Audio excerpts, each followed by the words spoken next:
అండి ఈ రోజున గత 5 సంవత్సరాలుగా గన్నవరం నియోజకవర్గంలో అరాచకాలు సృష్టిస్తూ అవినీతి పరిపాలన చేస్తూ ఇక్కడ ఉన్నటువంటి ప్రజల సొమ్ముని అలాగే ప్రభుత్వ సొమ్ముని అన్యాక్రాంతం చేస్తూ ఇక్కడ వ్యవహారాలను నడిపించినటువంటి అప్పటి శాసనసభ్యుడు వల్లభనేని వంశీ అరెస్ట్ కాబడినటువంటి నేపథ్యంలో స్థానిక వైకాపా నాయకులు అలాగే రాష్ట్ర వ్యాప్తంగా ఉన్నటువంటి వైకాపా నాయకులు కొంతమంది ముసలి కన్నీరు కారుస్తూ ఉన్నారు. వారందరికీ ఒకటే గుర్తు చేస్తా ఉన్నాం. గతంలో ఈ వల్లభనేని వంశీ అనే వ్యక్తి గన్నవరంలో చేసినటువంటి దాడులు కానీ గన్నవరంలో చేసినటువంటి అవినీతి కార్యక్రమాలు కానీ అరాచక కార్యక్రమాలు కానీ మీ అందరికీ గుర్తులేవా అని చెప్పి మేము ఈ సందర్భంగా అడుగుతా ఉన్నాం.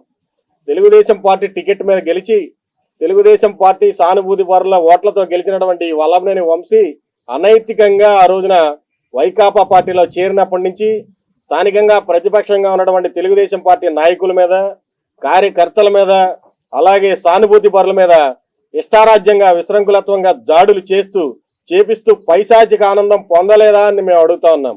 ఆ రోజున 2023 ఫిబ్రవరి 20వ తారీఖున అప్పటి మా నాయకుడు శ్రీ బొత్సల అర్జునుడు గారు ఆరోగ్య పరిస్థితి విషమించిన నేపథ్యంలో ఇక్కడ మా పార్టీ కార్యాలయం పైన ఇష్టారీతిన అల్లరి మోకల్ని రౌడీ బ్యాచ్ని ఉసిగొలిపి తానే స్వయంగా రెక్కి నిర్వహించి ఇక్కడ మా ఆఫీస్ తగలబెట్టించారు. మా నాయకుడు దొంతు చిన్న గారి ఇంటి మీదకి దాడులు చేశారు, కార్లు తగలబెట్టించారు, అడ్డుకోబోయిన మహిళా నాయకురాలపైన రాళ్లదాడులు చేయించారు. అదేవిధంగా యువత నాయకులపైన అక్రమ కేసులు బనాయించారు. ఎస్సీ మహిళలపైన ఎస్సీ ఎస్టీ అట్రాసిటీ కేసులు బనాయించి రాజ్యాంగేతర శక్తులు ఇక్కడ వ్యవహరించి వీళ్ళు రాజ్యాంగ స్ఫూర్తిగా తూట్లు పొడిచినటువంటి పరిస్థితిని ఆ రోజున రాష్ట్ర వ్యాప్తంగా ప్రజలు గమనించారు. ఇందులో భాగంగానే అప్పుడు తెలుగుదేశం పార్టీ నాయకత్వాన్ని భుజాన తీసుకుని ఇన్ఛార్జిగా వచ్చినటువంటి యార్లగడ్డ వెంకట్రావు గారి ఆధ్వర్యంలో చేయి కలిపి ఈ నియోజకవర్గ ప్రజానీకం మొత్తం గతంలో గన్నవరంలో ఎప్పుడూ లేనటువంటి మెజారిటీని యార్లగడ్డ వెంకట్రావు గారికి ఇచ్చి ఆయన్ని ఎమ్మెల్యేగా ఇక్కడ ఎన్నుకోవడం జరిగింది. ఇటువంటి పరిస్థితుల్లో చింత చచ్చినా పులుపు దావదన్న మాదిరిగా ఈ వల్లభనేని వంశీ తన అనుచరులు కూడా ఈ రోజున పార్టీ ఆఫీసు దాడులకి కంప్లైంట్ ఇచ్చినటువంటి వ్యక్తి సత్యవర్ధన్ చేత అసత్య స్టేట్మెంట్లు ఇప్పించి బలవంతంగా రికార్డును తారుమారు చేసి మళ్ళీ ఒక రాంగ్ స్విచ్ ఆన్ చేశాడు వల్లభనేని వంశీ. దానికి ప్రారంభం వీళ్ళు ఈ రోజున అనుభవిస్తా ఉన్నారు. ఇది అక్రమ అరెస్టులు అని చెప్పి వైకాపా నాయకులు ఒకటే ముసలి కన్నీరు కారుస్తా ఉన్నారు. వారందరికీ ఒకటే చెప్తా ఉన్నాం, ఇది అక్రమ అరెస్టులు కాదమ్మా, అక్రమాలు చేసినందుకు అరెస్ట్ ఇది. అది మీరు గుర్తుపెట్టుకోవాలి. ఇందులో భాగంగానే ఈ 5 సంవత్సరాల్లో ఈ వల్లభనేని వంశీ నాయకత్వంలో ఇక్కడ ఎన్ని అరాచకాలు జరిగినాయి, ఎంత అవినీతి జరిగింది, ఎటువంటి ఇబ్బందులు స్థానిక ప్రజలు స్థానికమైనటువంటి వ్యక్తులు ఇబ్బందులు పడ్డారో, వ్యాపారస్తులు కానించి ప్రతి వాళ్ళు కూడా ఆయనతో ఇబ్బందులు పడినటువంటి పరిస్థితులు ఆ రోజున గన్నవరం నియోజకవర్గంలో చూసాం. కాబట్టి వీటన్నిటినీ కూడా మేము సేకరించి తగు రిపోర్ట్లన్నీ సిద్ధం చేసుకుని హోంమంత్రి గారిని అలాగే నారా చంద్రబాబు నాయుడు గారిని కలిసి శ్రీ యార్లగడ్డ వెంకట్రావు గారు ఎమ్మెల్యే గారు నాయకత్వంలో ఈ రోజున తెలుగుదేశం పార్టీ అన్నాళ్లు కష్టపడి ఇబ్బందులు పడిన ప్రతి ఒక్క కార్యకర్తకి ఈ రోజున మనకి న్యాయం జరిగింది. వీటన్నింటినీ ప్రతి ఒక్క కార్యకర్త పడినటువంటి బాధని తన బాధగా మోస్తూ వెంకట్రావు గారు ఈ రోజున అందరికీ న్యాయం చేశాడని చెప్పి మేము భావిస్తా ఉన్నాం. తెలుగుదేశం పార్టీ కష్ట ఇన్ఛార్జ్, నా పేరు కంకిరాల శ్రీనివాసరావు. పంచభూతాలకి న్యాయం చేశారు మాజీ ఎమ్మెల్యే గారు. గాలి, నీరు, భూమి, మట్టిని బీభత్సంగా దశాబ్దాల కాలం బ్రహ్మలింగ చెరువు మట్టిని అన్యాయంగా అకృతంగా తవ్వి దేశ విదేశాలకి మన భారతదేశంలో ప్రతి గ్రామానికి వెళ్ళేటట్టు చేసింది. దానికి భగవంతుడు శిక్ష అనుభవిస్తాడు ఆ శివయ్య వాళ్ళు. ఆ శిక్ష ఈ రోజు అనుభవించేటట్టు చేశాడు ఆ శివయ్య. అంత గొప్ప నిదర్శనం ఆ చెరువుకి. అట్లాగే మన రాయలసీమ మహిళ మాధవరెడ్డి గారిని అన్యాయంగా మన వాళ్ళ ఆఫీస్ ముందు నిర్బంధించి కఠోరంగా చుట్టూ ఒక 50 మంది గోండాలను గుర్చి అన్యాయకృతం చేయాలన్నారు. అది కూడా రాయలసీమ గాలి అంటే గొప్ప గాలి, అది కూడా సెకునయ్యే ఈ రోజు ఆయన అరెస్టుకు నిదర్శనమైంది. చాలా మంది వైసీపీ నాయకులు చెప్తున్నారు ఇది అన్యాయం, అక్రమం, వంశీ గారిని అరెస్ట్ చేసినాడు. మరి ఆ రోజు మా నాయకులు జైల్లో ఉన్నారు. ఎంతో మంది గ్రామ పార్టీ ప్రెసిడెంట్ గారు బెదిరించారు, మా రమాతల్లిని అరెస్ట్ చేపించారు, మా సాయి స్వామి మీద, రవి మీద, అందరి మీద అరెస్టులు చేయించారు. అట్లాగే ఆ ఊర్లో ఎరువుల కొట్టు మీద ధ్వంసం చేశారు శ్రీనివాసరావు గారిది. అట్లాగే దొంది చిన్నా గారి మీద ధ్వంసం చేశారు. అట్లా జాస్తి వెంకటేశ్వర గారి భూమి కోర్టు ఆర్డర్ ఉన్నా సరే నాశనం చేసి ధిక్కరించేశారు. ఇన్ని అన్యాకృతులు చేసినప్పుడు అన్యాయకృతం కనపడలేదు. ఆ రోజు ఈ రోజు అన్యాయంగా అరెస్ట్ చేశారు మా నాయకుడిని అని చెప్పుకుంటున్నారు. అది చాలా తప్పు. పంచభూతాల జ్యోతికి ఎవరు వచ్చినా సరే ఇది శాశ్వతంగా నిదర్శనం చూపిస్తాడు భగవంతుడు. ఆ పంచభూతాలు మట్టి అన్యాయంగా అనుభవించారు కాబట్టి ఈ రోజు మట్టిలోకి ఆ భగవంతుడు నిర్ణయించాడు. కాబట్టి మీ అందరి సహకారంతో, అట్లాగే మా నాయకుడు చంద్రబాబు నాయుడు గారు, అట్లాగే లోకేష్ బాబు గారు, మా ఎన్డీఏ కూటమి నరేంద్ర మోడీ గారు, పురంధేశ్వరి గారు, అట్లాగే మన పవన్ కళ్యాణ్ గారు జనసేన, అట్లాగే మా శాసనసభ్యులు వెంకట్రావు గారి అనుగ్రహంతో గ్రామము ఈ నియోజకవర్గ అభివృద్ధి చెందాలని మనస్ఫూర్తిగా కోరుకుంటూ సెలవు తీసుకుంటాం. ప్రజాస్వామ్యం గెలిచింది అని చెప్పడానికి నిదర్శనం ఈరోజు ఉదయం మాజీ శాసనసభ్యుడు వల్లభనేని అరెస్ట్ అని చెప్పడంలో ఎటువంటి సందేహం లేదు. ఏదైతే 2023 ఫిబ్రవరి 20వ తారీఖున దేవాలయం లాంటి పార్టీ ఆఫీస్ మీద దాడి కానీ, కార్లను తగలబెట్టడం, మహిళలను కూడా చూడకుండా ఇష్టానుసారంగా రాళ్లతో కొట్టడం, భయంకరమైన బూతులు తిట్టడం, ఇవన్నీ దాడులకి తెరలేపిన వ్యక్తి మాజీ శాసనసభ్యుడు అని చెప్పడంలో ఎటువంటి సందేహం లేదండి.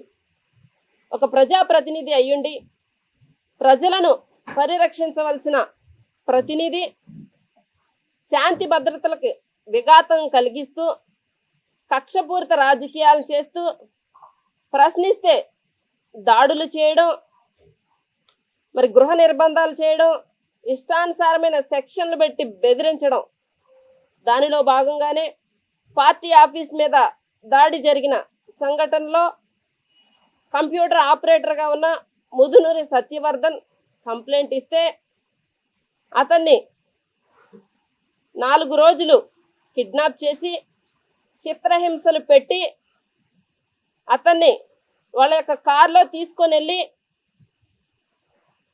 వాళ్ళకు అనుకూలమైన స్టేట్మెంట్ ఇప్పించుకున్నారు.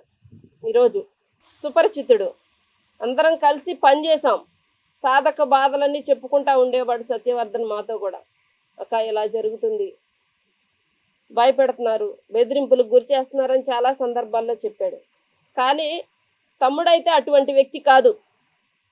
పార్టీ ఆఫీస్ దాడి రోజున మేమందరం కూడా పోలీస్ స్టేషన్ దగ్గర దొంతు చిన్నా గారి ఇంటి మీద దాడి చేయడానికి వెళితే దానికి సంబంధించి ఒక స్టేషన్లో కంప్లైంట్ ఇవ్వడానికి వెళితే అక్కడ అప్పుడు ఉన్నటువంటి సిఐ కనకారావు గారు మా కంప్లైంట్ని తీసుకోవడం కాదు, కానీ ఆ క్షణంలోనే అతనికి ఫోన్ రావడం, అక్కడి నుంచి తప్పించుకొని పోలీస్ స్టేషన్ నుంచి వెళ్ళిపోవడం జరిగింది. మేమంతా స్టేషన్ దగ్గర ఉన్నప్పుడు పొగలు కమ్ముకొస్తా ఉన్నాయి. ఏంటి పొగలంటే పార్టీ ఆఫీస్ తగలబెట్టారని. అందరం హుటాహుటిన ఆఫీస్ దగ్గరికి బయలుదేరితే ఎదురుగా ఈ వైసీపీ నేతలు అందరూ రాళ్ళు, బకెట్లు చేతిలో వికెట్ కర్రల దగ్గర అన్నీ పట్టుకొని రాళ్లతో విసురుకుంటా వచ్చారండి విచక్షణారహితంగా. ఆ మహిళ మూతికి తగిలి కింద పడిపోయి రక్తం కారుతా ఉంటే ఆ కింద పడిన వ్యక్తిని డొక్కల్లో తన్నుకుంటా తొక్కుకుంటా వెళ్ళిన అరాచక వ్యక్తులు ఈ వైసీపీ వాళ్ళు. ఈరోజు పాపం పండిద్దండి, ముందుంది ఇంకా ముసలి పండగ అని చెప్పడంలో ఎటువంటి సందేహం లేదు. ఆ దాడి చేసి తెలుగుదేశం పార్టీ ఆఫీస్ మీద దాడి చేసి కార్యకర్తల మీద దాడి చేసి మళ్ళీ బాధితులనే నిందితులుగా చిత్రీకరించి దళితుల మీద ఎస్సీ ఎస్టీ అట్రాసిటీ కేసులు పెట్టి ఇన్ని కార్యక్రమాలు చేపించిన వ్యక్తి ఈ యొక్క మాజీ శాసనసభ్యుడు వల్లభనేని వంశీ. అయితే మేము ఫిర్యాదు చేసాం, సత్యవర్ధన ఇచ్చిన వాంగ్మూలం కరెక్ట్ కాదు, అతని మీద చర్యలు తీసుకోమని చెప్పి. చట్టం తన పని తను చేసుకుంటా పోతుంది. ఇష్టానుసారంగా ఎవరైతే అధికారంలో మేము ఉన్నాం కదా అని చెప్పి ఇష్టానుసారంగా నోరు పారేసుకుంటారో వాళ్ళందరికీ ఒక రోజు వస్తుంది. అదే దాని ఫలితం ఈరోజు యొక్క శాసనసభ్యుడు అనుభవిస్తా ఉన్నాడు, మాజీ శాసనసభ్యుడు అనుభవిస్తా ఉన్నాడు. అందుకే ప్రజాస్వామ్యం గెలిచింది అని హృదయపూర్వకంగా చెప్తా ఉన్నాం. కక్షపూరిత రాజకీయాలకి కేర్ ఆఫ్ అడ్రస్ వైసీపీ ప్రభుత్వం, దాడులకి కేర్ ఆఫ్ అడ్రస్ వైసీపీ ప్రభుత్వం. తెలుగుదేశం ప్రభుత్వం క్రమశిక్షణకి మారు పేరు పెట్టిందే పేరు. ఎక్కడా కూడా కక్షాపూరిత రాజకీయాలు ఉండవండి. లోకేష్ బాబు గారు ఆనాడు యువగళం పాదయాత్రలో భాగంగా రెడ్ బుక్ అని మాట్లాడింది కూడా ఎవరైతే చట్టాన్ని ఉల్లంఘించి చేస్తారో వారికి తగిన చర్యలు ఉంటాయని చెప్పారండి. అంతేగాని కక్షాపూరితం కాదు. ఎవరు చేసిన కర్మకి వాళ్ళే బాధ్యులు. ఈ అరెస్ట్ కూడా ఈ కర్మ ఫలితమే అని చెప్పడంలో ఎటువంటి సందేహం లేదు. ఇంత దురాగతంగా మీదకి వచ్చారంటే వాళ్ళ మనుషులు ఎమ్మెల్యే మాజీ ఎమ్మెల్యే గారి మనుషులు నాకు ఎదురు లేదు, మేమే శాశ్వతంగా ఉంటాం అనుకున్నారు. ఏమైందండి వాళ్ళ? ఏమైంది వాళ్ళ? మీకు ఒక రోజు వచ్చింది, మీకు మూడింది, మీకు మీ నాయకుడికి మూడింది, మీకు మూడింది. రోడ్డు మీద కూర్చుంటే మేము బయట ఇస్తే మా మీద కర్రలతో రాడ్డులతో ఇటుక రాళ్ళు ఏమైపోతామండి మేము. నా పరిస్థితి చూడండి, నేను కదనే మనిషిని, నేను నా మీదకి వచ్చి పడ్డారు. నీ కర్మ కాలింది, నీకు మూడింది. నేను గుళ్ళో ఉంటే నన్ను బెదిరించావు, నా ఇంటి చుట్టూ బెదిరించావు, నా ఇంటి 3 సార్లు తిరిగావు. నామినేషన్ వేస్తుంటే నామినేషన్ వేయకుండా నా ఇంటి ముందు కారు పెట్టి కూర్చున్నావు. ఇన్ని దురాగతాలు చేసావు నువ్వు, మమ్మల్ని ఇన్ని రకాలుగా బాధించావు. ఇందుకు కావాలని గెలిపించాం, బతిమాల్లో మమ్మల్ని నువ్వు. మీరు దాన్ని పదలమాహండి అని చెప్పేసరి పార్టీ కోసం నిన్ను మేము బరాయించాం. నీ పాపం పండింది, నీకు ఇంకా ఇంకా ఇంకా నీకు చాలది, నీకు ఇది చాలది, నీకు ఇంకా జరగాల్సిన స్థాయి చాలా ఉన్నాయి నీకు. ఇది కక్ష సాధింపు కాదు, ఎవరి కర్మకు వారి బాధ్యులు. నీ కర్మకు నువ్వు బాధ్యులు అవుతున్నావు. నువ్వు అరాచకులు నశించాలి, ప్రజాస్వామ్యం విరజల్లాలి. ప్రజాస్వామ్యంలో అందరం ఒకటే. జై టీడీపీ, జై చంద్రబాబు.